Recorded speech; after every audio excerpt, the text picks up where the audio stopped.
We tend to see a lot of patients that maybe they have a desk job, they sit for a living, and that tends to give them a lot of low back pain. So here are the top 3 glute activation exercises that can help with people that sit for long periods of time and have associated low back pain. The first one we're doing here is called a kickback. So I'm strengthening my core, I'm tightening my core, and we're just bringing the leg back like this.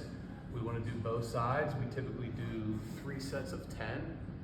Another one that we do, instead of kicking the leg back, we're bringing the leg out to the side.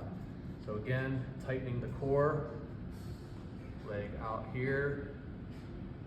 Again, we do both sides, usually 3 sets of 10. And the last one, we're gonna lay on the side, leg out like this, and we're bringing it straight up. And you should feel that pretty much with all 3 of these exercises. You should feel this muscle right here contracting and activating. Again, 3 sets of 10. These are a really good addition to a stretching protocol and of course getting adjusted, which also helps back pain that is associated with excessive sitting that can cause tightness in the low back and can cause weakness in the glutes.